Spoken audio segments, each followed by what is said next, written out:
Howdy fellas, Frankie Day back again on YouTube. Today on YouTube I have another collection from the builds of my past. Here's another paper model I built from scratch using Paul Matt's Volume Aircraft Drawings number 2, which that publication has nothing but World War I aircraft, and this airplane was built using from the plans from that booklet. Okay folks, I built this about I don't know. I say about 30 years ago I built this one here. I just took it out of the box and down below. I'm still fishing around for more stuff to bring up here, guys. So I'll keep you peepers busy with all these builds of the past coming up. Okay, the presentation for today's YouTube builds of the past. This is the French Brequet BR-1492. This aircraft was designed by Mr. Louis Brequet, a French aviator designer. He's been in designing aircraft since 1911. The gentleman was deceased back as late as 1931. Died of natural causes of old age. He was one of the forerunners of the pioneers of the designing of aircraft. His aircraft superseded all the way up until the 1960s and 70s, and following his namesake. This aircraft right here is flown by the Polish Squadron. Female Polish pilots flown this airplane. This is during the First World War under the escadrilles. This Brequet, the French Brequet, was designed as a fighter, reconnaissance aircraft, and a bomber. For the bomber, they usually had bombs strapped externally outside the fuselage. Either the observer or the tail gunner took the bombs to the side of the fuselage, armed them, and threw them over the side of the aircraft toward the target. This is ancient way, fellas, of dropping bombs, but the technology back in World War I was only the beginning of what's happened today. So that's the kind of technology that they used back in the First World War. And this aircraft right here, it has underwing external stores, which underneath the wings. I didn't build the bombs, same as I did on the Carla Purple PO2. I didn't elect to make the bombs through it, but this aircraft does carry external stores. It carries a crew of 2 people, has a pilot, an observer, and tail gunner.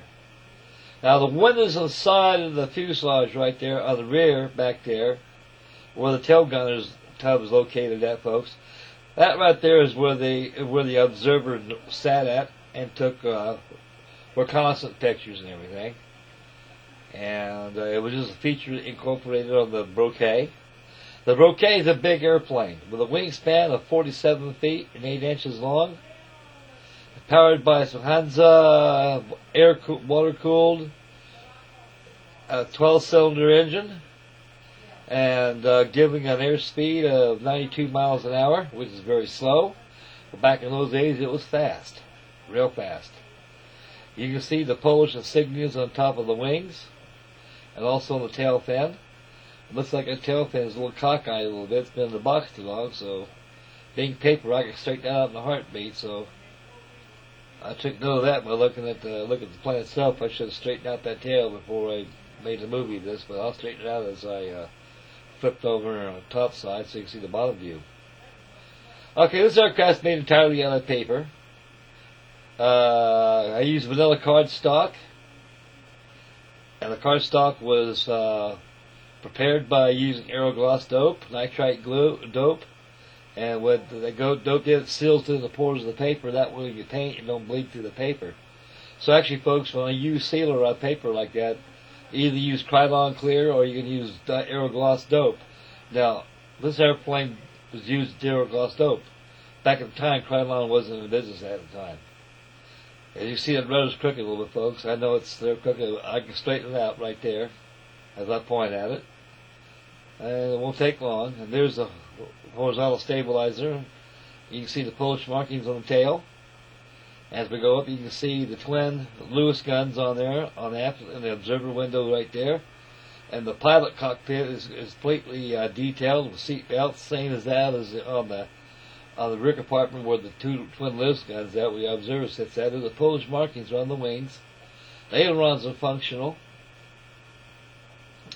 We'll swing around a little bit. We'll get the front view of it. The propeller was laminated again, same as I use on the Po2. Rigging wire was done by using a 13,000th guitar string, musical strings, which is music wire to say. There's the exhaust right there. And the other carriage is all detailed out. The tires right there, they're actually very bulky tires that they used at that time. For some reason, I don't know. Probably to handle all kinds of types of landing situations where they land at. And the wheels are made out of hard cardboard disc, chucked up to lathe and turned. And you can see the detail inside there. And tail's straightened out already, folks. It'll take long to straighten out that tail right there. When you get shuttled around the box a while, folks, things get loose and it'll last you a little bit here, but don't take long. You can see the bottom wing. You can see how the ribs pop up by scoring in from the inside of the cardstock. So next time, fellas, when you get anybody who wants to build a card model, no matter, there's kits out there that you can buy them. This is built entirely from scratch. And like I say, when you do your wings, folks, make sure you do it from the inside, not the outside of the wing. You use a mouse pad or a soft pad, and use a ruler, and use a bald ink pen, an ink pen that has no ink in it. If it has ink in it, it's no big deal because it's not going to hurt anything. Eventually, it'll run out by scoring these lines. These lines will give you raised rib effects. Same thing done on the other side. As we footprint on the top and the bottom side's up, the bottom side is treated as equal as that as the top side.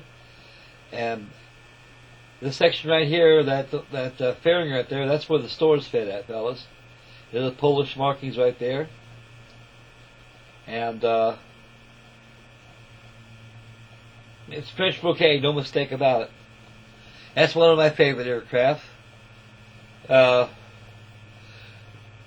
Brits dubbed this aircraft as the Vulture because of its long wings. And this aircraft was used as late as 1930s. It came into service as early as 1916 when the heat of World War I was getting started. During the late 20s and the 30s, this aircraft was used as a trainer, and they were all painted silver color. They didn't have the camouflage schedule which they use in this aircraft here. So again, folks, this is flown by the Polish squadron. This is my dedication to the Poles. The Poles are very strong, good people, and they poor people have picked on for years for everything they've done, and they were the first countries that Hitler attacked during his invasion and during during the Nazi regime.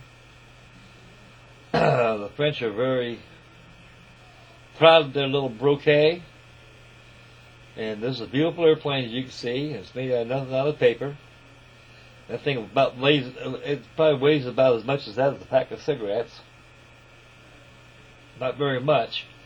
A good gust of wind will blow it over. It's blown over. It got blown over one time. A big old gust of wind, folks. Had the window open one time and just air it out from gave it with the aerogloss dope. I sprayed it on by using lacquer thinner to thin out the dope, and while that dry, I opened up the window. A big old gust of wind came. Big boy blew it. It almost blew it off the table. So it don't take much to blow these things around made out of paper. So again, this thing's made out of nothing but vanilla cardstock. I got piles and piles of that vanilla cardstock that I bought. And so I saved a lot of material to make a scratch-built model. So this is entirely scratch-built. No kit here at all. The only kit I know that makes the Brequet is the old Aurora kit. Aurora's been out of business for more than 40 years. A lot of their molds are being used today bought out by other companies such as Glencoe and Rodin. And even Monaghan bought out some of their molds one time making a World War I aircraft. They're a good company, folks, from a bygone age. They didn't last too long, but in the late 1960s they were completely stricken from the hobby world. Oh, there's Lord Ho-Ho right there with his stogie and the OK sign, thumbs up, and a good salute, stamp of approval. And we'll close the video. Okay. Okay, fellas, as we zoom in one more time, you take another look-see of the Brequet in all her glory. And I close out the video.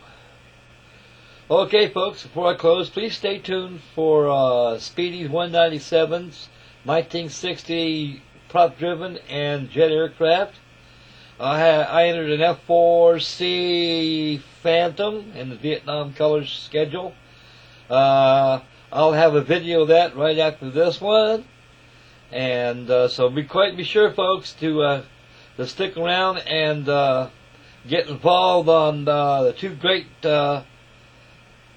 group builds that are coming up on the 1st of January of our Lord 2014. I got Robert Gosling's got his great D-Day build coming up, so stay tuned for that. There's a lot out there on that one, folks. I can guarantee you that.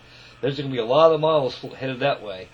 And Steve has an excellent choice also as a rival to Mr. Robert Gosling's group build. He's got carrier aircraft, shipboard aircraft. So I guess anything goes from I guess from the 30s all the way up to what they have now. So anything goes in that, as long as it's carrier shipboard aircraft. So he's got that underway, folks. So stay tuned for that. He'll start that at the first of the year. And they got other group builds out there too, folks. So get involved with those group builds and support each other as best you can. This is a great modeling community. And I'd like to thank everybody for tuning in to my videos. I'm glad you enjoyed my builds in the past. I got more coming your way, folks. So I hope you don't get bored of these videos. If you guys get bored a little bit, just tell old Frankie Day. Frankie Day will shut it down. So long, boys. You all take care. Thumbs up. Happy modeling. And God bless you guys. Please subscribe. God love you guys. We'll catch you later. Bye, boys.